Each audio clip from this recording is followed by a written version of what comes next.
The Middle East has crossed a threshold that no military planner in Washington or Tel Aviv ever truly believed would be reached within their operational lifetimes.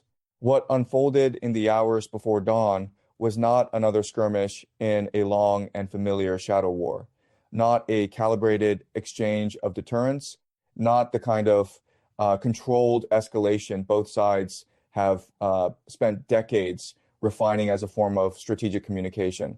This was something fundamentally different, a systemic rupture, a moment in which the assumptions underpinning regional security architecture did not merely bend under pressure, but fractured in real time under the weight of a precision strike campaign that targeted the very core of Israel's air defense doctrine. At the center of that doctrine stood the Arrow-3 system, the uppermost layer of Israel's multi-tier missile defense network developed jointly with the United States at a cost of billions, designed explicitly to intercept ballistic threats at exoatmospheric altitudes before they could re-enter the atmosphere and reach Israeli territory. For years, Arrow-3 was more than a weapon system.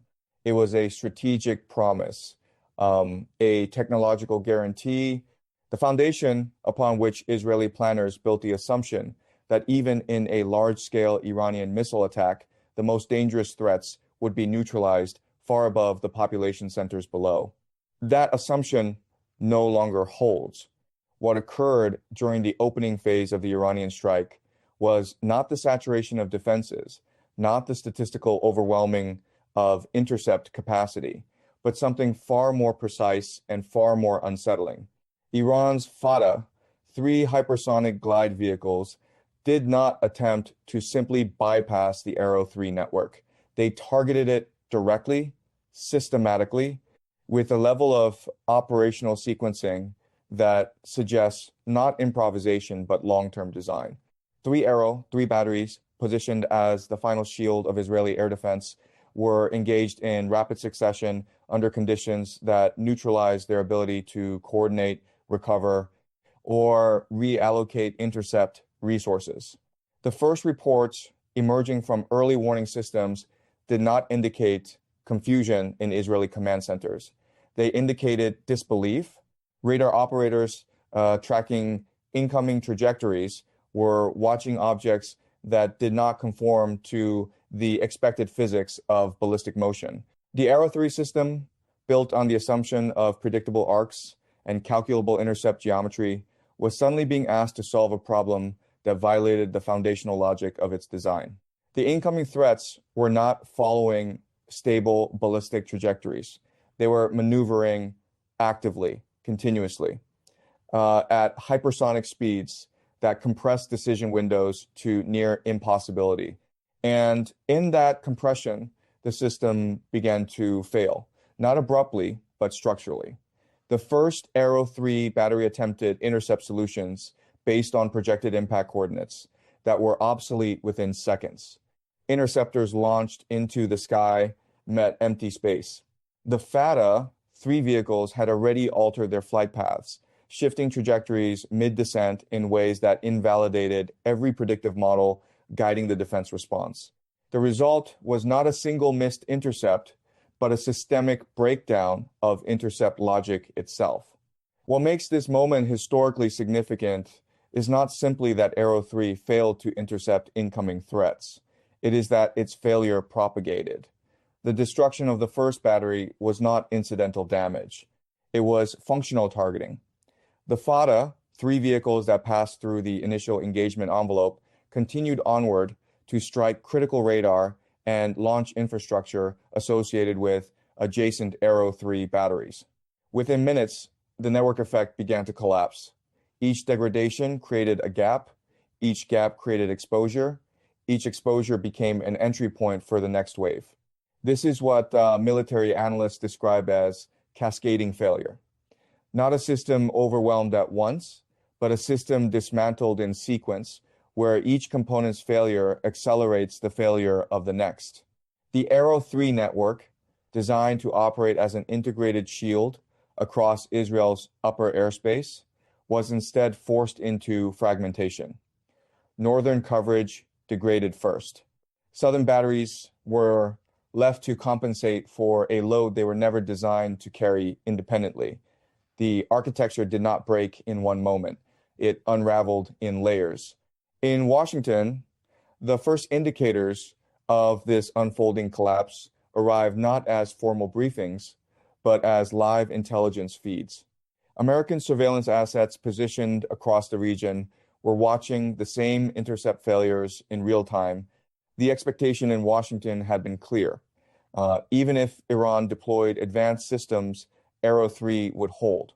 That assumption was embedded not just in military planning, but in political assurances made repeatedly to allies and to domestic audiences. What those feeds now showed was the erosion of that certainty. The Iranian system responsible for this shift, the Fattah-3 hypersonic glide vehicle, represents a category of weapon that fundamentally disrupts existing missile defense logic. Unlike traditional ballistic missiles, which follow predictable parabolic trajectories determined by launch physics and gravity, hypersonic glide vehicles operate within the atmosphere at extreme velocities while maintaining the ability to maneuver dynamically. That maneuverability is not a marginal enhancement. It is a structural transformation of the engagement problem. Arrow 3 was never designed to track a target that refuses predictability. Its fire control architecture assumes a calculable intercept solution based on stable trajectory projection. But when a target can shift its path during descent, those calculations degrade into probabilistic estimates rather than deterministic solutions. And in missile defense, probability is not enough. Interception requires certainty within milliseconds. The result is a mismatch between expectation and reality. Israeli systems calculated intercept windows that no longer existed by the time interceptors reached their projected points. The Fattah-3 vehicles had already adjusted course, exploiting micro gaps in tracking resolution and radar refresh rates. The system was always reacting to a past version of the threat, never the present one. This is where the cascading effect becomes decisive.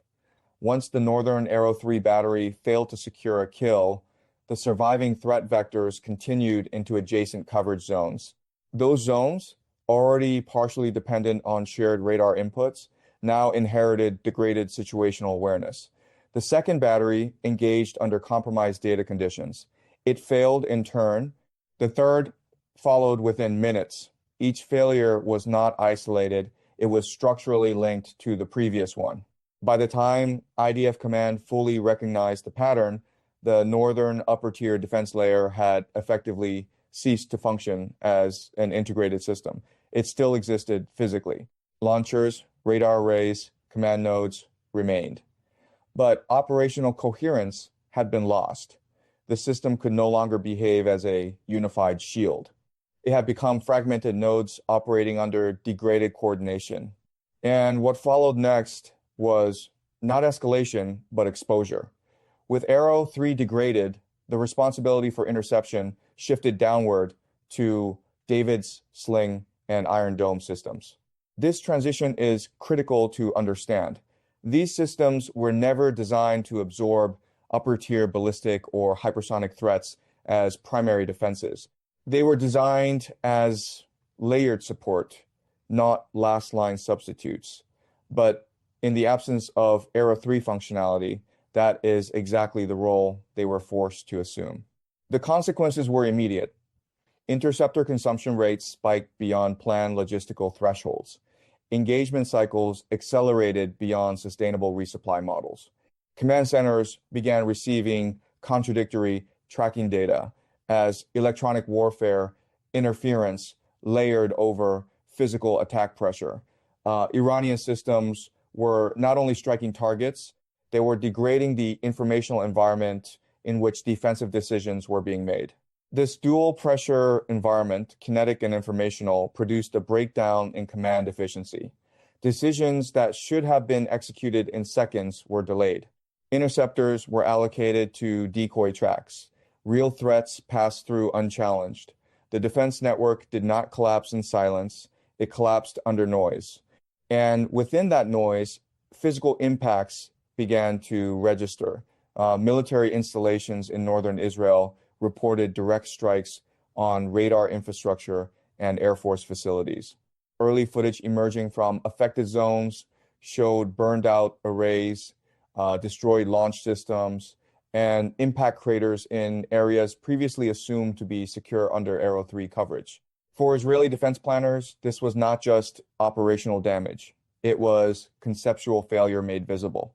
The psychological dimension of this moment cannot be understated. For decades, Israeli strategic doctrine has relied heavily on the perception of technological superiority in missile defense. Iron Dome became a symbol of resilience. Arrow 3 represented strategic depth. Together, they formed not only a defensive system, but a narrative of invulnerability against regional missile threats. That narrative has now been directly challenged by observable battlefield reality.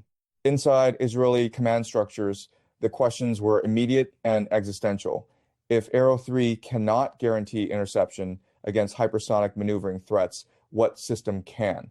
And if no existing system can, what does deterrence mean in this new environment? These are not tactical questions. They are foundational questions about the architecture of national security itself.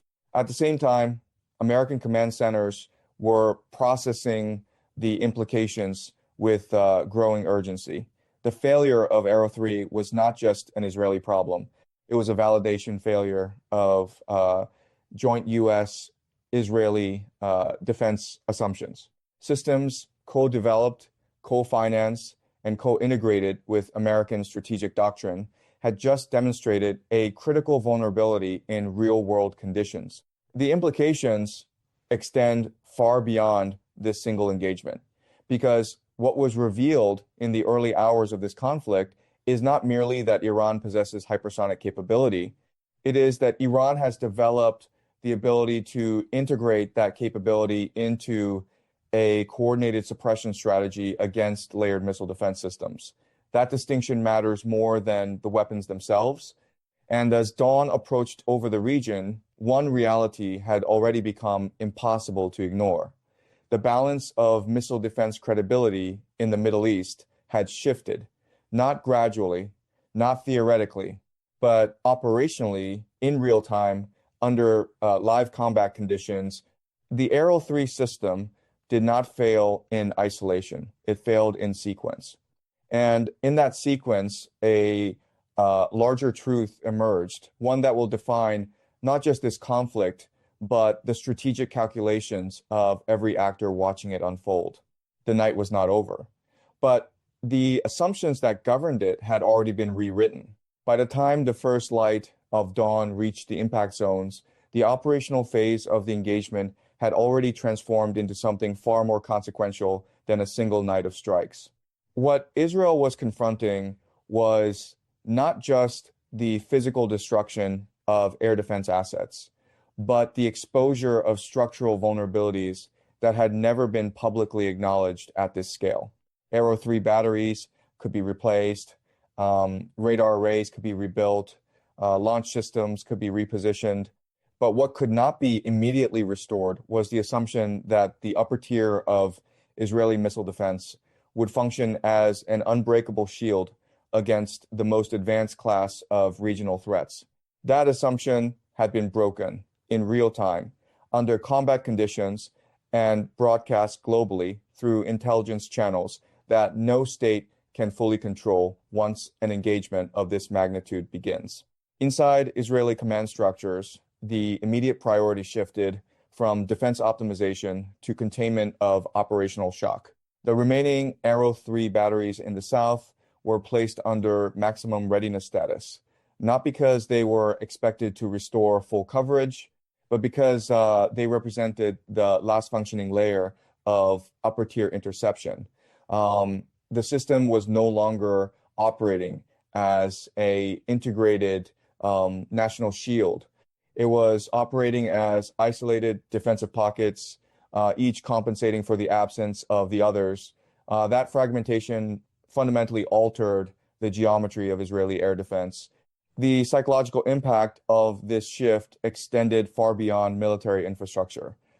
For decades, Israeli strategic doctrine has rested on a dual foundation: rapid offensive capability and technologically superior defensive systems designed to neutralize existential threats before they could materialize into sustained damage. The events of this engagement disrupted one half of that equation in a way that cannot be easily reversed. When a defense system fails in theory, it is a matter of debate. When it fails in practice, under live conditions, against a peer-level adversary, it becomes a matter of doctrine revision. In Washington, the reaction was not immediate escalation, but controlled paralysis.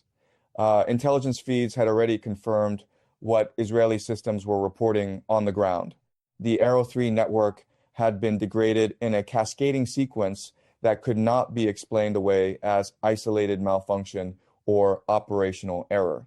It was a systems-level failure triggered by an adversary employing capabilities that had been underestimated in both scope and maturity. The political implications of that realization were immediate. For years, American strategic messaging had emphasized the robustness of Israeli missile defense as a stabilizing factor in regional deterrence. That narrative now faced direct contradiction from battlefield evidence. The problem for Washington was not simply military, it was credibility. Alliances built on deterrence assurances are only as strong as the last time those assurances were believed to hold under pressure. That belief had just been tested. The Fattah-3 system, now confirmed through multiple independent intelligence assessments as operational rather than experimental, represented more than a technological surprise. It represented a doctrinal disruption. Hypersonic glide vehicles had been discussed in defense circles for years as a future threat. What changed in this engagement was not their existence, but their proven effectiveness against one of the most advanced missile defense systems in the world. That transition from theoretical risk to demonstrated capability reshapes every strategic calculation in the region. For Iran, the implications were equally complex. On the surface, the operational success of the strike campaign appeared decisive. A layered missile defense network had been penetrated and degraded. Strategic assets had been neutralized. Regional adversaries had been forced into reactive posture. But embedded within that success was a narrower strategic challenge: how to manage escalation dynamics in the aftermath of a demonstration of capability that inevitably forces adversaries to reconsider the limits of restraint. Because in strategic environments like this, capability demonstration is never a one-way signal. It communicates strength, but it also triggers adaptation. Every system that was defeated in this engagement will now be studied, analyzed, and revised. Countermeasures will be developed, tactical doctrines will shift, external support structures will be reinforced. The window of advantage created by surprise is real, but it is not permanent. This is where the next phase of the conflict becomes decisive.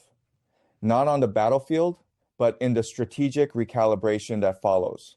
Israel's immediate priority will be reconstruction of degraded defense layers, but not in their previous configuration. Engineers and planners will now work under the assumption that hypersonic maneuvering threats must be treated not as edge cases, but as central design constraints. That shift alone will reshape procurement, deployment, and integration strategies for years. The United States, meanwhile, faces a broader strategic reassessment. The performance of Iranian systems in a live combat environment forces a reevaluation of assumptions that extend beyond the Middle East.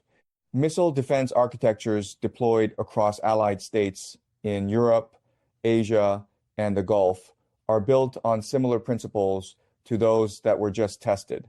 The question is no longer whether hypersonic threats are emerging. The question is how many existing systems are already vulnerable to the same class of engagement dynamics demonstrated in this conflict. And then there is the issue of deterrence itself. For decades, deterrence in the region has been built on the belief that escalation beyond a certain threshold would produce unacceptable costs for any actor attempting it. What this engagement demonstrated is that the threshold itself is shifting, not disappearing, but moving. And when thresholds move, the entire logic of restraint must be recalculated. In practical terms, this means that every actor in the region is now operating with updated assumptions. Gulf states are reassessing reliance on external missile defense guarantees. Israel is reassessing the survivability of its upper tier interception architecture. Iran is reassessing the sustainability of maintaining operational pressure without triggering full-scale external intervention. And the United States is reassessing the cost structure of direct military engagement in an environment where technological superiority is no longer absolute in the way it once was. What makes this moment historically significant is not just the destruction that occurred, but the demonstration that preceded it. Because wars are not defined only by outcomes, they are defined by revelations. And what was revealed in this engagement is that the balance of precision strike capability and missile defense interception has entered a phase of genuine contestation, not asymmetry, not dominance, but contestation. The broader geopolitical environment will now adjust accordingly. Markets will react not only to physical damage, but to perceived stability of escalation control. Diplomatic channels that had previously operated on predictable red lines will now function under uncertainty about those red lines' effectiveness. Even non-regional powers, including Russia and China, will interpret the engagement as validation of long-held assessments about the limits of Western missile defense reliability under hypersonic conditions. Yet perhaps the most important transformation is psychological. For decades, regional conflict dynamics have been shaped by the belief that escalation could be contained through layered defense systems and calibrated retaliation. That belief has now been disrupted. Once a defense architecture is shown to be penetrable under operational conditions, every future engagement must assume penetration is possible. That single shift alters decision-making at every level, from tactical commanders to national leadership. None of this means the system has collapsed. It has not. Israel retains significant defensive and offensive capability. The United States retains overwhelming military power. Iran's systems, while demonstrated as effective in this engagement, remain subject to limitations in scale, sustainment, and exposure to counterstrikes. But the certainty that once defined the hierarchy between these actors has been eroded. And in strategic affairs, certainty is often more important than capability itself. As analysts begin to reconstruct the sequence of events, one conclusion is becoming increasingly unavoidable. The engagement did not simply test a weapon system. It tested an entire architecture of assumptions that have underpinned Middle Eastern security for decades. And in that test, the outcome was not absolute victory or defeat, but something more destabilizing, proof that the system is no longer predictable. The Middle East that emerged from this night is not one in which power has shifted entirely to one side or another. It is one in which power has become more contested, more dynamic, and more sensitive to technological innovation than at any point in recent memory. That alone is enough to ensure that this moment will be studied, analyzed, and debated long after the immediate crisis fades from headlines. Because what happened here is not just a military episode. It is a transition point, a moment where the assumptions that governed an entire regional order were forced into confrontation with operational reality. And once that confrontation has occurred, there is no return to the previous equilibrium, only adjustment, uncertainty, and the long process of recalibration that follows every major strategic shock. The night did not end the conflict, it redefined it. And the consequences of that redefinition are only beginning to unfold. Stay with the developments, watch the responses, because what happens next will not be a repetition of what came before. It will be something shaped by the fact that nothing now can be assumed to work exactly as it once did.